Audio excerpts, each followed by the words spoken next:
Hello and welcome to No Excuses. My name is Mary Fran, and today we are going to be doing something very special. It is something that's very apropos for what is happening in our world right now.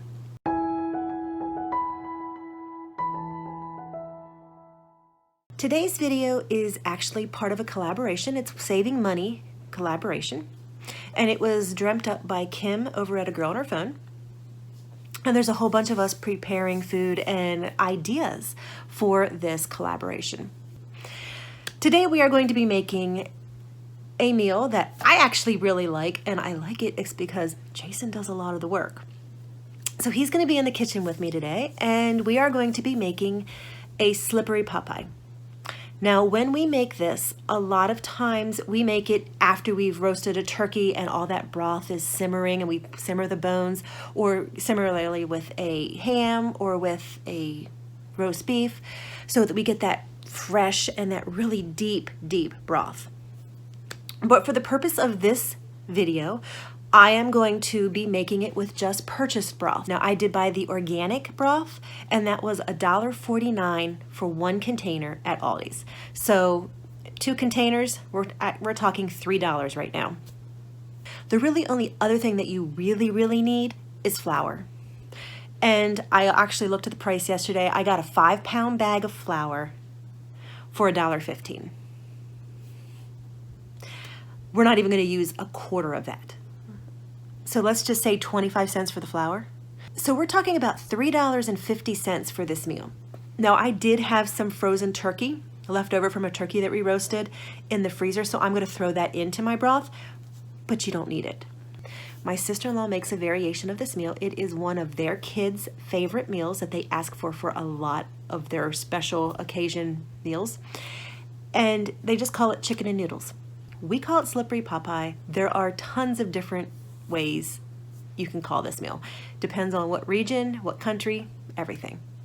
So let's get to the kitchen and let's make some delicious food. I did end up using 3 boxes, so that would be about 12 cups of broth. And you just want to pour your broth into the pan. And once your broth is in the pan, you want to turn that on to high because you want to get that broth a-boiling. And once you actually have it started getting warm, you want to add your spices. We put parsley, salt, and pepper in. That's all we put, but you can put whatever.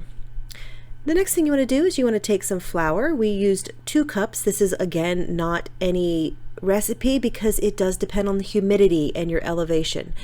But we used 2 cups of flour, and then we just added water. And it was kind of something that you just have to add to suit until you get the proper consistency. So Jason started with a little bit of water, and then he started to mix it. Now, if you find that you put too much water in, you can just go back and add some more flour. If you don't have enough water, you just add some more water. So you just kind of mix it up a little bit until you get the proper consistency. And you see it's going to be a little bit of tacking. And then what you want to do is you want to turn it out onto a floured surface. And it was still a little tacky, so you can see that Jason is going to keep adding a little bit of flour and kind of kneading it a little bit to make it the proper consistency. Once he has it there, he is going to just go ahead and turn it out onto that floured surface. And he works it a little bit with his hands to get it a little bit flat to start it out. And then he's going to flour our rolling pin, and he is going to go ahead and roll this out. There is no proper way. If you like your noodles to be totally cooked through, you want it a little bit thinner.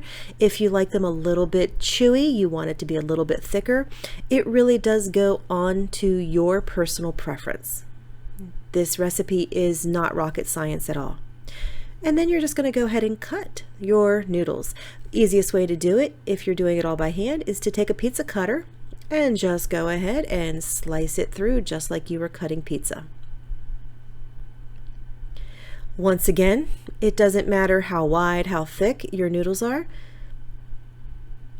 You just want to get them cut in a roughly consistent size.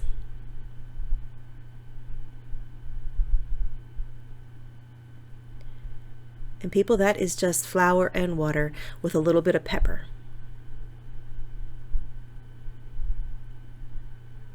And then you want to move those noodles over to a pan. Now, because I have it, I used wax paper because it helps keep the sticking. However, you don't need it. If you don't have it and you don't want to have the added expense of it, don't put it on. Once you actually have it, all your noodles made, you are going to drop them into a boiling pan of broth. This is very important. The broth needs to be boiling. If while you're entering this stuff in, the broth seems to get a little bit cooler, sit back, wait a couple seconds until it comes back to a full boil. And then when you drop your noodles in, my grandmother used to always preach, you drop them into the actual bubble. Don't just drop them in willy-nilly, right onto a bubble. Throw them in and just keep putting them in slowly until they are done. Readjust your heat and wait if you need to. And then just drop those right on in. Now, I do want to say that if you want to do your own meat and you don't have meat in the freezer or whatever, don't buy the highest meat. You don't need the best cut. You can go ahead and buy some kind of meat with bones, and it doesn't have to be the highest quality because you're just going to put it in water and boil it forever with spices until you get that broth and the meat, and it will turn tender because of the time that you're going to be boiling it. And then you just want to go ahead and let that cook for about 15 minutes. Go ahead and stir it occasionally to make sure your noodles aren't sticking, but that's all there is to this. And there you have it, a delicious meal that will feed four for under $5. Thanks for cooking with us. This world is crazy right now. Money's tight for a lot of people. Grocery stores are picked over at times. We can make this work, though. We are all in this together. No one is alone. If you ever need anybody to talk to, my email is in the description below. Please contact me. I might not have the answer. I might not have the solution. I might not have an idea, but I'll talk to you. There are no excuses. We need to continue keeping our heads high. We need to keep laughing. We need to keep working and banding together. No excuses. And once again, don't forget to check out Kim over at A Girl on Her Phone and all of the other people participating who are in the description below.